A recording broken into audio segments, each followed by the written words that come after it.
Top 8 Rare Historical Photos. 7. The stereoscopic ghost photos that spooked the Victorian public. 1865 Spirit photography began in the late 19th century, around the time that the spiritualism movement was gaining traction across Europe and the United States. The photographers who practiced it claimed that they could capture images of portrait subjects and their deceased loved ones in a single frame. These pictures of ghastly spirits were created by the London Stereoscopic Company and sold as stereographic cards which, when viewed through a special viewer, became three-dimensional images. The ghostly figures were achieved using double exposures and other photographic trickery. The first ghosts in photographs were the result of accidents. During a long exposure, such as those required in photography's infancy, a person who stood still would register as clearly as a building. But a person who moved out of camera range after only a portion of the exposure was completed would instead appear as a see-through blur.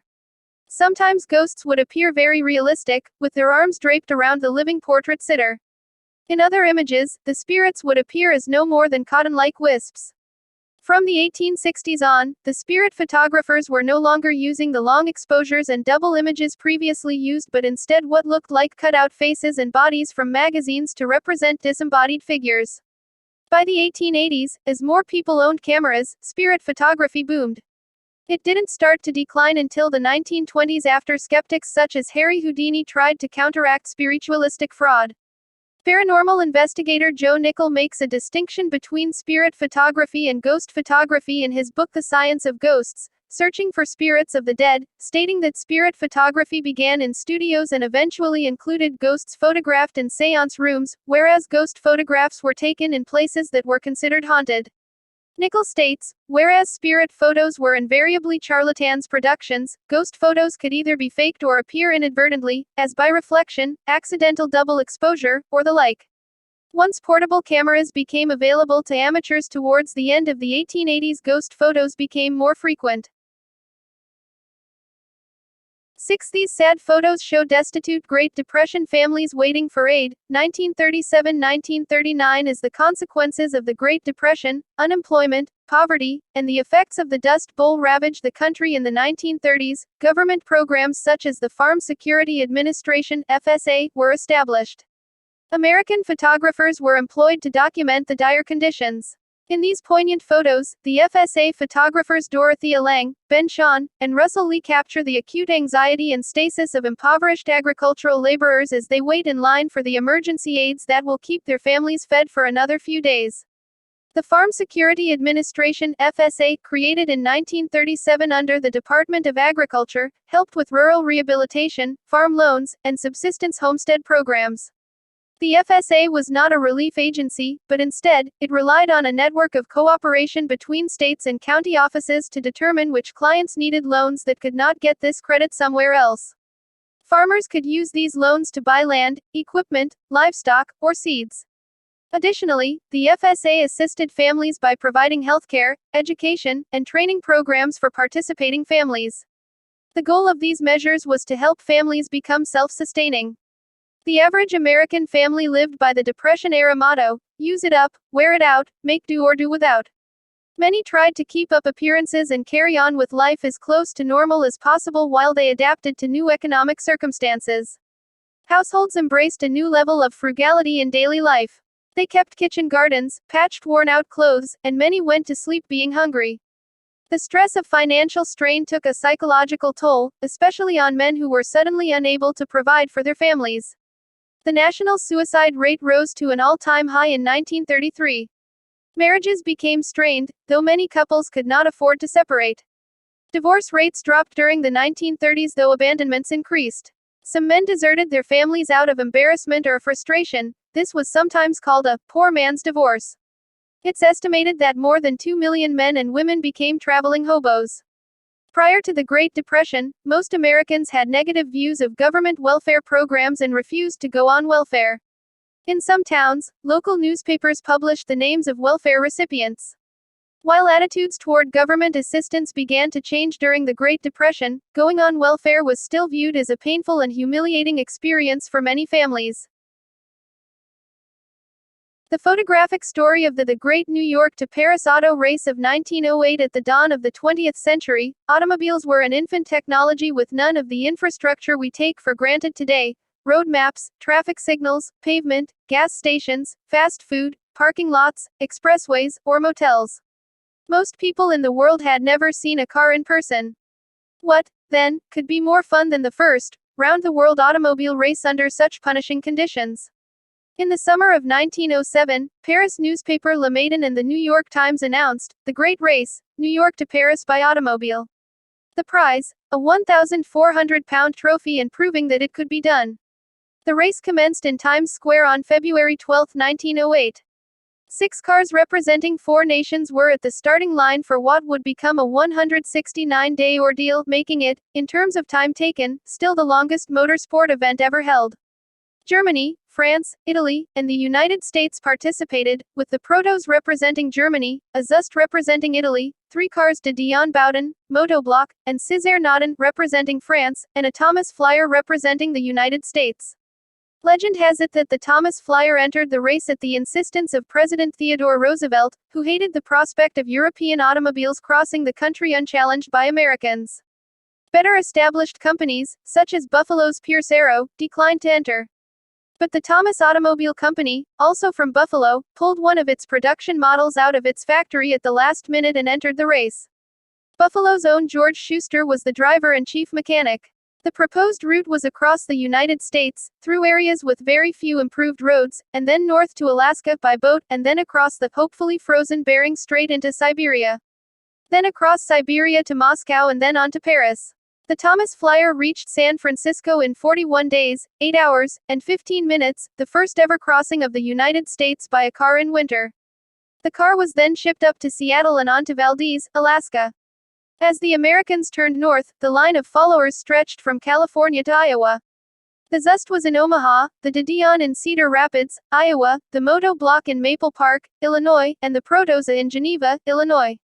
Another French car, contending with mechanical problems, was forced to drop out. The Thomas crew found impossible conditions in Alaska and returned to Seattle. The race was rerouted across the Pacific by steamer to Japan, where the Americans made their way across to the Sea of Japan. Then it was on to Vladivostok, Siberia, by ship to begin crossing the continents of Asia and Europe. Only 3 of the competitors made it past Vladivostok: the Protos Germany, the Zust Italian, and the Flyer American. 4 vintage and bizarre photos of exercise machines from the past, 1920-1970 fitness, as we know it today, may seem to be a relatively modern invention, but physical exercise obviously goes back much further than that. Starting from the early 20th century, people used elaborate contraptions, painful machinery, bizarre devices, and strange poses to get their ideal fit body. To illustrate just how far the industry has come, we've collected pictures showing the most bizarre ways people exercised over the past 100 years. Over the decades, thousands of methods and programs emerged, all promising to get you in the best shape of your life in the quickest amount of time possible, quite often with exercise equipment that looked ridiculously flimsy and ineffective. 3 pictures from the 9/11 terrorist attacks, a day that changed America, 2001. Early on the morning of September 11, 2001, the United States seemed to be just about the safest place in the world to live. The nation hadn't been attacked on its own soil since the bombing of Pearl Harbor 6 decades before. War seemed like something that happened elsewhere. Perhaps, that, more than anything, is what made the massive terror attacks of that day so shocking. The 9/11 attack on the World Trade Center and the Pentagon was unprecedented in the scale of its destruction and the immediacy of its visual impact. Americans had heard or read about other historical disasters, but this was the first to be witnessed by hundreds of millions of citizens as it occurred. The impact on society was dramatic and long-lasting. The first plane to hit its target was American Airlines Flight 11. It was flown into the North Tower of the World Trade Center complex in Lower Manhattan at 8:46 a.m. Within minutes, live televised images of the burning skyscraper were breaking into the morning news. Many believed it must have been an accident. 17 minutes later at 9:03 a.m., the World Trade Center's South Tower was hit by United Airlines Flight 175. As a third plane hit Pentagon, the headquarters of the U.S. Armed Forces outside Washington, D.C., and a fourth plane crashed in a field in Pennsylvania, few believed this could be anything but an attack on the United States. In the World Trade Center, people were trapped on the floors above the impact zone, unable to escape through damaged stairwells. Some scrambled toward the roof, hoping for rescue from above, only to find the way blocked. Some returned to their desks. They called home. They said goodbye before the floors collapsed beneath them as first the South Tower and then the North Tower fell, turning thousands, in a moment, into dust. 2 photographs of Qwakwak ceremonial dress and masks captured by Edward Curtis, 1914-1915. The Qwakwak, or Kwakoodle, are Pacific Northwest Coast indigenous people. Most live in British Columbia on northern Vancouver Island and the adjoining mainland, and on islands around Johnston Strait and Queen Charlotte Strait. Originally made up of about 28 communities speaking dialects of Qwakwak, the Qwakwak language, some groups died out or joined others, cutting the number of communities approximately in half. After sustained contact beginning in the late 18th century, Europeans applied the name of one band, the Kwakoodle, to the whole group, a tradition that persists. Archaeological evidence shows habitation in the Qwakwak-speaking area for at least 8,000 years. Before contact with Europeans, Qwakwak fished, hunted, and gathered according to the seasons, securing an abundance of preservable food. Consequently, this allowed them to return to their winter villages for several months of intensive ceremonial and artistic activity. The photographs of the ceremonial dress and masks of the Qwakwak presented here are the creation of American photographer and ethnologist Edward Curtis, 1868-1952, famous for his work with Native American people. 1 Photographs from the surplus vehicle boneyards of World War II, 1945-1948. When World War II ended in 1945, the industrial war machine did not stop overnight. Estimates of the value of the probable surpluses have ranged from a low of $25 billion to a high of $150 billion. The surpluses included almost every conceivable article and commodity, some of little utility in a peaceful world, others in great demand by the civilian populations of the United States and other countries. During the war effort, the United States alone had manufactured approximately 294,000 aircraft. Of that number, 21,583, 7.34%, were lost in the United States in test flights, ferrying, training accidents, etc., and 43,581 were lost en route to the war and in overseas operations. Following the war, estimates of the number of excess surplus airplanes ran as high as 150,000. Consideration was given to storing a substantial number of airplanes, but the realization that the expense to store them was too great, many needed to be sold or scrapped. Some U.S. military aircraft overseas were not worth the time or money to bring back to the States and were consequently buried, bulldozed, or sunk at sea. Most, however, were returned home for storage, sale, or scrapping. Of the planes that did return, many were stripped of valuable components and melted down for their aluminum. At Kingman Air Force Base in Arizona, an estimated 5,500 aircraft were stored and scrapped in 1945 and 1946. Thank you for watching.